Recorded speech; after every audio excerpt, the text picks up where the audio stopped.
Oops, sorry. Hello. John Lennon's assassin. I think, was it Mark David Chapman? Okay. Oh my gosh, I'm in AARP. I forget names all the time, but that is a misunderstanding of introvert. That's not an introvert. That's a narcissist with sociopathic tendencies. So I think there's been deliberate misunderstandings of what an introvert is. I'm not mad at you. I'm just speaking in strident tones. But anyway, I would like to discuss the concept of introverts and extroverts. Now, introverts, I think, are more precious in their rarity in postmodern society. There are so few introverts, people that are comfortable not posting constantly, and now I don't have social media platforms for a couple, not saying aren't I great. It's just I feel the more you put yourself out there, the more you give people a reason to dislike you. And you know the phrase, you're your own worst critic? Not true, as it happens, not true. And I understand that I'm not needy in that way. I am needy, of course, in that I do stand-up comedy, but I have a tremendous amount of self-loathing, which I think is just the right thing to do. And now, speaking of the Canadian fires, now the Canadians,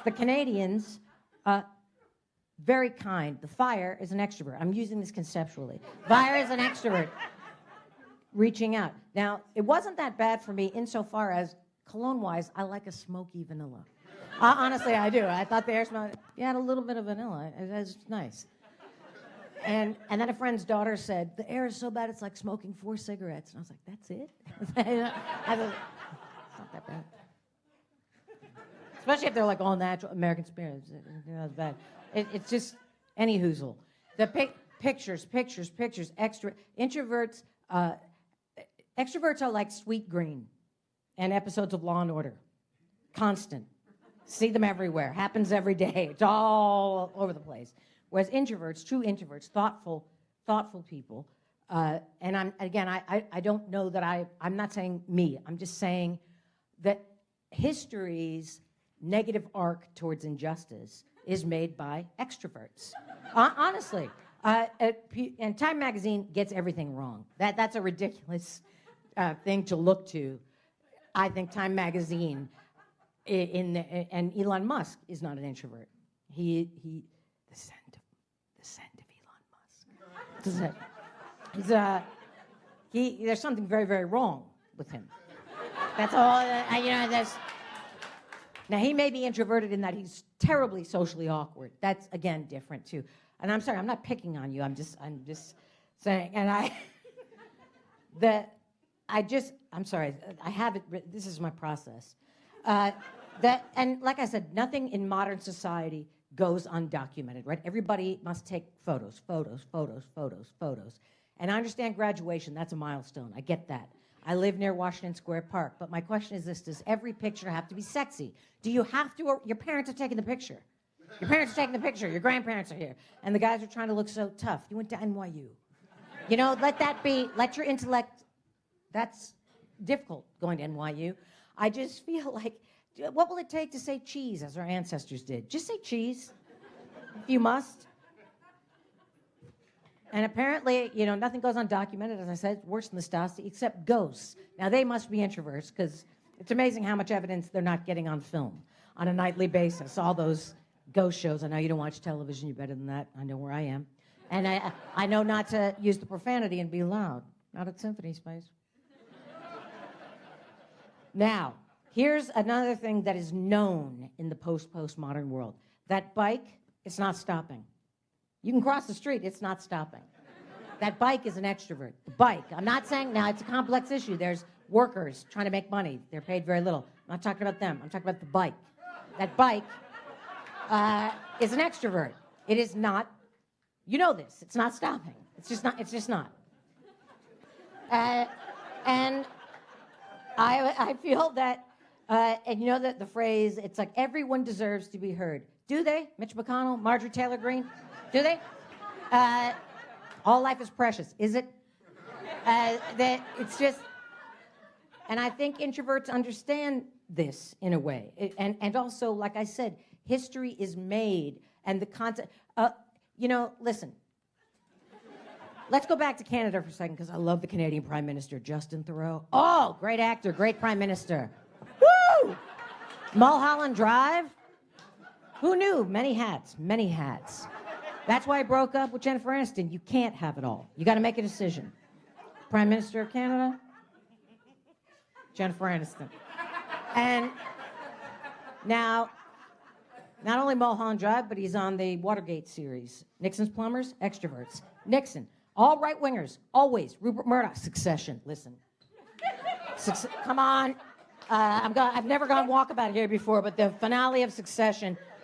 Oh, thank you for putting that. Listen, I don't know how to feel. I still don't know how to feel about the finale of Succession.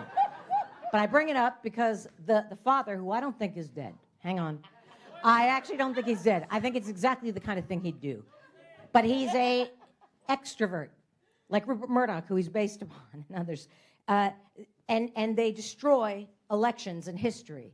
Succession is showing you, much like Shonda Rhimes did when Fitz got illegally elected, with how Bush stole the second election. Not tinfoil hat time. It's just business. Shonda Rhimes knows what she's talking about. But the Succession, I do think the father's still alive. They're going to do a Christmas special on it. The family's going to get back. They're going to get back together again. It's going to be real feel-good stuff. But the pater in Succession, an extrovert. They feel they can change history. They feel they feel that it's okay just to step all over people. That's what like the bike I spoke of earlier. Okay, that and like I said, climate change is an extrovert. It is. It's an extrovert, if you're going with me conceptually here. And also, I don't have a podcast because it's not a civic obligation. It's not a civic obligation. Does everybody have to have a podcast? Do they? I guess if I had one, I'd call it Pardon My Tangent. I think, because I am incapable of sticking to a point, and then also there's been a murder, because people like that. So pardon my tangent, and there's been a murder. Because people seem to like that in a podcast. But anyway, going back to Justin Trudeau, the Prime Minister of Canada. Now, the Canada Goose, the coat. Again, that's one of those things that's like, who knew Canadians could be cruel?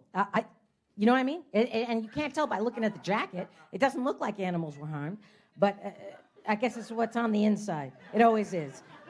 The jacket is just the tip of the iceberg, and it's the hidden ice that'll F up your boat. That's history.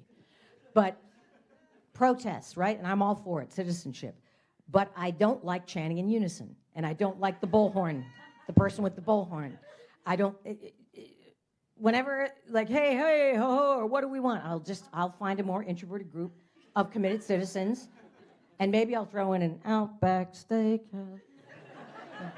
We are farmers. Liberty, liberty, liberty, liberty. I might do that. That's the road less taken. But now, one of the great things about living in a city or the outer boroughs is there's protest actions all the time. Oh my gosh, in summation, you've got great eyebrows. You do. My eyebrows are my Waterloo.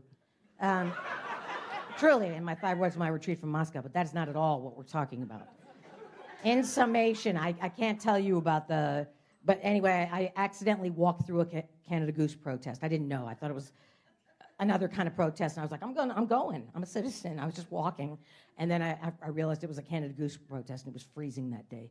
And you know what I'm saying. I was going to turn tail and walk down maybe Mercer or Green, but I thought, no, take it, citizen, take it. And I had to skirt the gentleman, the extrovert, with the bullhorn, who was about equidistant to you and I now. And with sincerity, I put my hand over the patch and made eye contact, and I said, I'm sorry. I meant that. I'm not being glib, not at my age.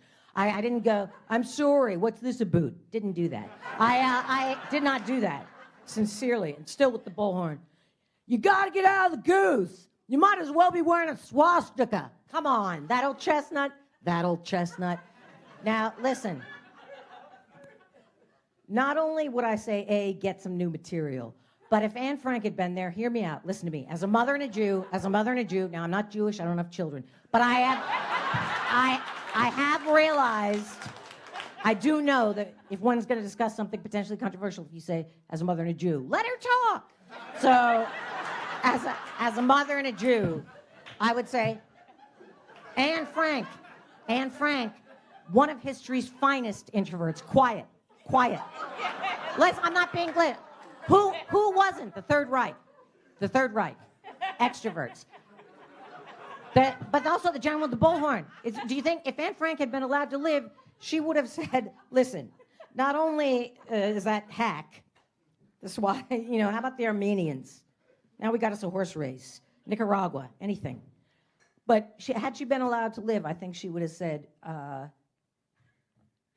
it's not the same. The Canada Goose Jacket thing. It's not the same. And I think if she had been allowed to live again, but she wasn't because of the extroverts in Germany and Italy and others, extroverts, that she would revisit her diary.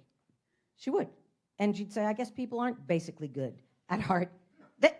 It's case by case, yes? And it would have more annotations than a David Foster Wallace novel, I assure you that. Now, I hate to end on that, but just remember what I said about being a Jewish mother. I'm so sorry. I didn't even, next time we meet, if you didn't have such goddamn great eyebrows, I could have finished this. But I'm so sorry, but I think you take my point about history turns negatively on extroverts. And I mean that sincerely. And I want to thank you all so very much for indulging us and our cogent arguments. Thank you.